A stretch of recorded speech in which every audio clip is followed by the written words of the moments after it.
जहां दुनिया इस वक्त विकास की राह पर चलकर नए नए इन्वेंशन में डूबी हुई है, नई तालीम लेकर देश को विकसित करने में अपने साल के 365 दिन लगा रही है, वहीं भारत और भारत की राजनीति हिंदू मुस्लिम के इर्द गिर्द घूम रही है।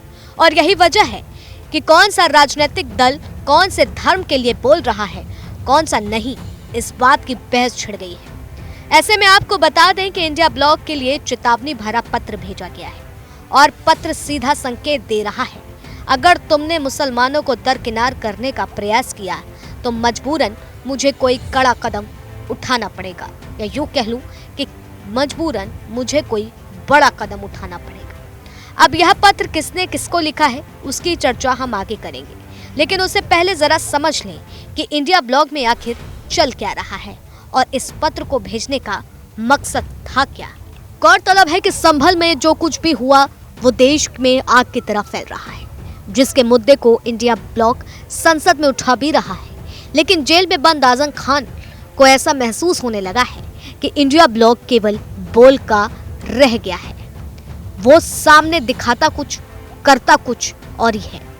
इसी के चलते मुसलमानों को दरकिनार करना कहीं अब इंडिया ब्लॉक के लिए गहरा झटका ना दे दे। बताते चलें कि समाजवादी पार्टी के वरिष्ठ नेता आजम खान ने इंडिया गठबंधन पर मुसलमानों की अनदेखी करने का आरोप लगाया है।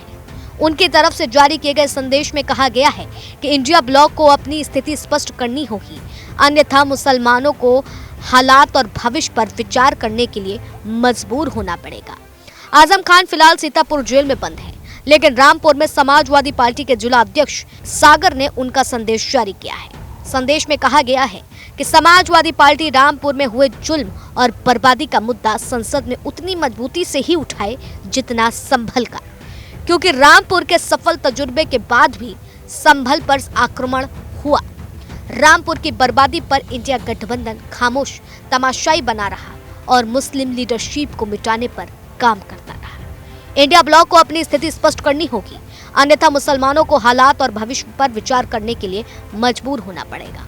ऐसे में इंडिया ब्लॉक मुसलमानों पर होने वाले हमलों और उनकी मौजूदा स्थिति पर अपनी नीति पर खुलकर स्थिति स्पष्ट करे। यदि मुसलमानों के वोट का कोई अर्थ नहीं और उनके वोट का कोई अधिकार नहीं, उनकी नस्लकुशी कर रहा है, तो उन्हें विचार करने पर मजबूर होना पड़ेगा। संदेश में यह भी कहा गया कि बेसहारा, अलग अलग और अकेला खाक व खून में नहाया हुआ अधिकार इबादतगाहों को विवादित बनाकर समाप्त करना इत्यादि केवल साजिश करने वाले, षड्यंत्र रचने वालों व दिखावे की हमदर्दी के लिए देश की दूसरी आबादी को बर्बाद और नेस्तानाबूद नहीं किया जा सकता है। अब इस संदेश से तो साफ नजर आ रहा है कि अगर इंडिया ब्लॉक या फिर समाजवादी पार्टी ने मुसलमानों को साइडलाइन किया, खासकर रामपुर के मुसलमानों के लिए आवाज नहीं उठाई, तो आजम खान कहीं पार्टी न छोड़ दें, क्योंकि इन दिनों असपा यानी आजाद समाज पार्टी के सुप्रीमो चंद्रशेखर रावण से उन खासा आजम खान की बन रही है और असपा विपक्ष के लिए भविष्य में टक्कर देने के लिए तैयार है।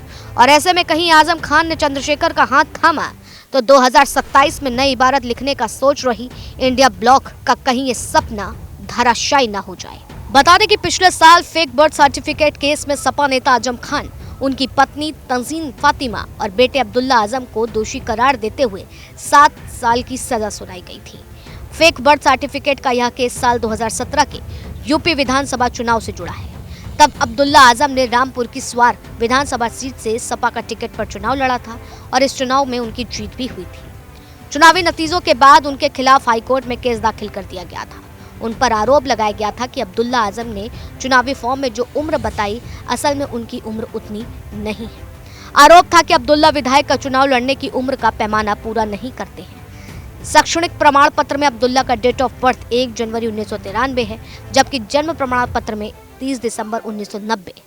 यह मामला हाईकोर्ट पहुंचने के बाद सुनवाई शुरू हुई थी। अब्दुल्ला आजम की तरफ से पेश किए गए जन्म प्रमाण पत्र को फर्जी पाया गया था। इसके बाद स्वार सीट में उनका चुनाव रद्द किया गया था और इसी ही मामले पर वो 7 साल की सजा भी काट रहे हैं। ऐसे में जो लेटर उन्होंने इंडिया ब्लॉक के लिए पहुंचाया है, कहीं एक सियासत में बगावत या फिर इंडिया ब्लॉक के साथ बगावत के सुर तो नहीं छिड़ रहा, और अगर ये बगावत होती है तो 2027 की इबारत क्या लिखी जाएगी, ये भी सबसे बड़ा प्रश्न है।